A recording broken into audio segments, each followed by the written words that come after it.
Olá, mãe. Nosso papo hoje vai estar baseado em Romanos 8, 25. Mas se esperamos o que não vemos, é porque o aguardamos com perseverança. Aguarda aí, vamos conversar sobre frustração e expectativas. Até daqui a pouco.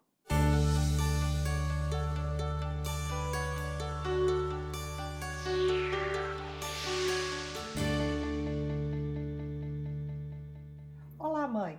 Estávamos aqui conversando, aquele papo de mãe mesmo, sobre expectativa. Porque normalmente, quando a gente vai ser mãe, mesmo que não seja o primeiro, né? Às vezes é o segundo, a gente tem muitas expectativas.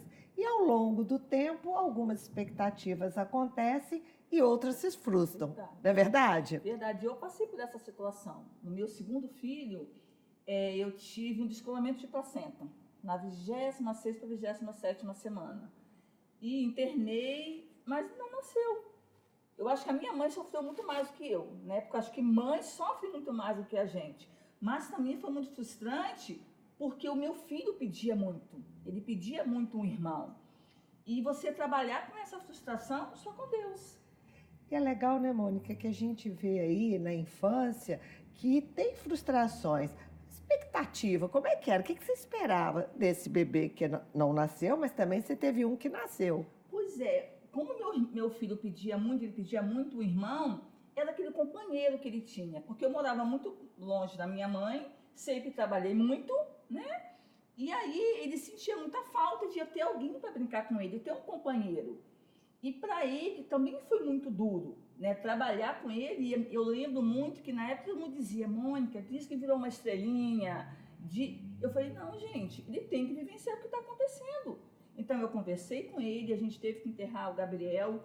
Ele foi no velório e vivenciou tudo aquilo, de entender que nem sempre aquilo que a gente sonha vai acontecer, né? E quando veio a Maria Valentina, foi uma outra expectativa, né? Ele vivenciou aquilo, ele curtiu muito. Foi uma gravidez que não foi uma gravidez planejada, não foi algo esperado, porque eu realmente, como foi muito frustrante, realmente foi muito triste aquilo que eu vi, eu não queria mais ter outro filho. E é interessante também, né? Porque quando a gente engravida, a gente pensa na carinha do bebê, a gente pensa no que ele vai ser quando crescer, né? E quando ele vem, muitas vezes não é aquilo que a gente espera. E eu tenho uma amiga que foi um sentimento muito legal com ela, porque depois que passou, claro, porque eu vi o bebê nascer, vi que o bebê era bonitinho, mas depois foi um momento em que esse bebê ficou muito feio. E ela angustiou, né? Ela ficou angustiada com aquilo, e é normal. Tem outras frustrações? Isso é interessante, né? Porque, assim, tem o desconhecido, que é quando a gente não conhece a carinha, né? A gravidez é assim, né? A gente é a nossa referência do desconhecido que vai vir. Mas à medida que as crianças vão crescendo também, é curioso, porque a gente vai colocando as nossas expectativas nela. E isso é difícil, porque eu me lembro que a minha mãe toca piano. E ela queria muito que eu tocasse piano. Camila vai tocar piano. E me colocou na aula, e aquilo, colocava aquela expectativa em mim. E eu fiz uns 10 anos de piano, desprovida de dom. Eu não toco nem parabéns para vocês. Então a expectativa dela virou uma frustração. E a gente tem que ter esse cuidado, porque às vezes a gente faz achando que é o melhor para o filho, né? E aquilo às vezes causa uma frustração não só na mãe, na gente, como no filho. Graças a Deus eu não fiquei traumatizada, porque o meu psicólogo Jesus é muito forte. Mas é uma batalha. E os filhos, né? Como que a gente passa por isso e às vezes a gente tem até que disfarçar. Tia Ângela vai lembrar disso uma vez, a minha filha mais velha, estudar com a neta dela. Ia ter uma peça de teatro linda na escola, era Linda Rosa Juvenil. Aí todas as crianças da turma queriam ser Linda Rosa. E eu, claro que eu imaginei que a Sofia ia ser Linda Rosa, porque eu jamais não ia querer ser Linda Rosa. E para minha surpresa, quando eu cheguei lá, veio o papel da escola e assim, só 2 crianças que não queriam ser Linda Rosa, queriam ser a bruxa. A minha neta? A neta dele é minha filha, Foi verdade. Foi assim, uma faca no peito. Eu fiquei desfigurada, né? Aí foi até um processo, porque primeiro que a gente não queria deixar nossas filhas Filha serem serem a bruxa. bruxa. Nossa, né, minha filha, a neta dela. Podia ser qualquer coisa, podia não ser a princesa, podia ser a árvore, podia ser a bruxa. Então acabou não sendo. Mas assim, às vezes a gente tem que se policiar, né? Porque os nossos filhos, elas não vão ser sempre princesa, por mais que a gente queira. Verdade. E Camila, você me fez lembrar, porque na minha faixa etária era obrigado a aprender piano. Se na sua era esperado, na minha era obrigado. E eu, como sempre fui muito descolada, eu queria violão. E violão na minha faixa etária era coisa de malandro, né? Não era coisa de gente boa. E eu acabei aprendendo violão e também não toco nem parabéns. Não, e o meu problema não, né? Que eu não vou repetir o erro, mas eu viajei ano passado e quando eu cheguei, fiquei uns 10 dias fora e minha mãe e meu pai deram de presente para minhas filhas um piano. Quem sabe não vai vir nessa geração, né? Enfim, elas estão fazendo aula uma vez por semana, mas de forma bem leve, sem cobrança e cada uma no seu momento. E aí a gente cresce, filho cresce, né? Cresce, e vai vir a adolescência, né? E aí eu tô nessa fase, e passei por essa fase também. A adolescência para mim foi muito engraçado, porque eu sempre fui muito novidadeira.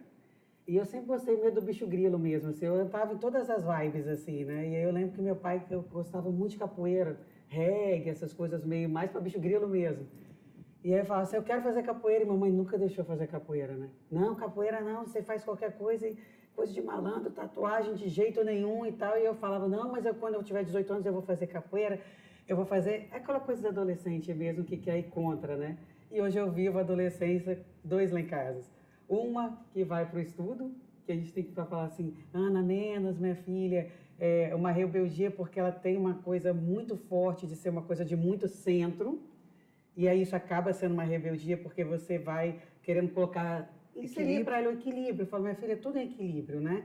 E o outro que é mais ou menos o mesmo estilo, né? Que adora a vida é uma festa. Então, a adolescência é um momento muito difícil para a mãe, e eu vou te falar, tia, que para mim, eu sou agraciada pelo grupo de mães, porque eu estou tendo uma sabedoria que eu acho que sozinha eu não teria. Então, eu vejo a adolescência dos meus filhos, eu muito tranquila para passar, preocupada sim, por dentro, mas muito tranquila para passar os critérios que eu tenho passado para os meus filhos. Então, eu acho que quando a gente vê essa rebeldia do adolescente, por exemplo, o outro dia chegou com um brinco na orelha, e eu tinha falado para ele, meu filho, não põe brinco. É tão ruim você colocar um brinco, você vai estar com 15 anos, isso é legal agora, mas daqui a pouco isso pode vir. E aí eu ri porque ele está com uma namoradinha, ele falou assim, eu falei, você vai ser apresentado quando para o seu sogro? Ele falou bem assim, não, quando meu brinco quer dizer que eu posso tirar, mas que hipocrisia é essa, ué? Então aqui em casa você pode usar o brinco com o sogro, você vai tirar? Então você vê que o próprio adolescente, ele tem essas coisas o novo para eles é legal, mas eles também têm aquele preconceito dentro do corpo deles, assim, do organismo deles, né? Então é interessante a mãe ficar sempre bem tranquila, né? Acho que é uma fase e que vai passar. E é interessante essa história do brinco, que você vê que o Hugo, seu filho, ele estava com um certo receio da expectativa que o sogro tem nele. Exatamente. É a questão da expectativa e frustração, tanto que ele está esperando o brinco cicatrizar. Vai tirar. E é interessante isso, porque ser mãe é frequentar a academia da frustração. Exatamente. Não é verdade? Porque a gente entra com toda expectativa em cima dos filhos, muitas vezes de algo que nós não realizamos conosco, quem não foi bailarina, que é um filho bailarino, né? Quer dizer, cada um tem a sua expectativa. Mas filho cresce.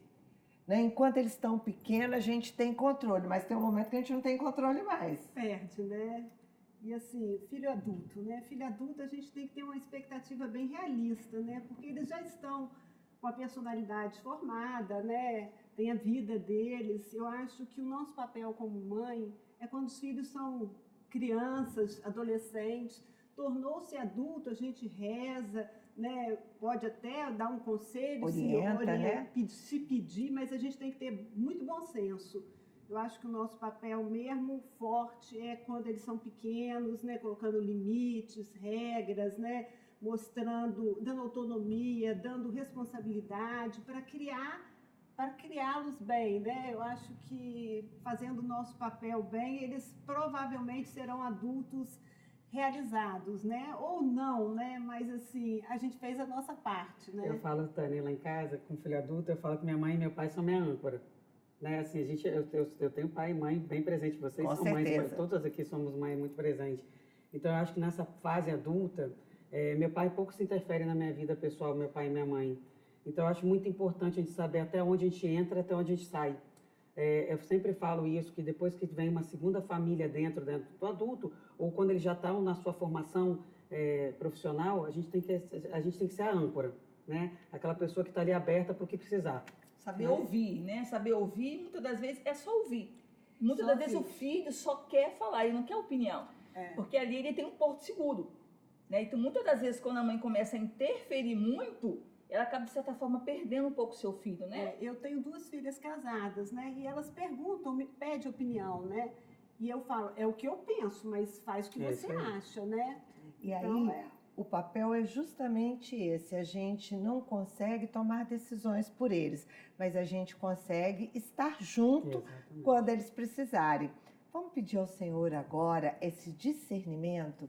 Eu queria mesmo pedir a Deus. Enquanto a gente conversava, eu ia vendo o filme da vida dos meus filhos e o meu papel de mãe. Que o Senhor possa orientar mesmo cada mãe nesse ciclo da vida. Para as mães hoje que têm filhos pequenos, que Deus mesmo traga todo o conforto, todo o discernimento, que às vezes os problemas não são tão grandes, mas que a gente precisa de criar uma boa base sólida. Senhor, venha em socorro dessas mães. Num mundo tão difícil como o que nós estamos vivendo, Senhor, dai-nos a graça de dar uma infância sadia para os nossos filhos e netos. Que a gente possa escolher junto com eles, mas já bem no sentido de guiar mesmo, que o Senhor seja o nosso guia. Na adolescência, que nós sabemos que é um momento tão traumático para os filhos e para os pais. Que a rebeldia seja canalizada para o bem. Venha, Senhor, em socorro dessas famílias. E com os filhos adultos, dai-nos a graça, Senhor, de calarmos a boca e falarmos quando for o momento. Que nós possamos conduzir as nossas famílias, não para o que eu quero, mas para que eles possam descobrir o seu propósito, Senhor, na vida de cada um. Amém? Amém. Amém. Você gostou?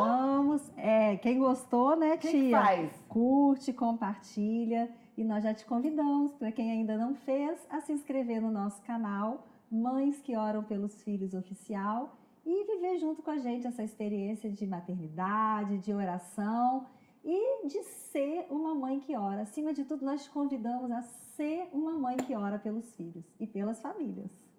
Ok? Até o próximo. Até mais.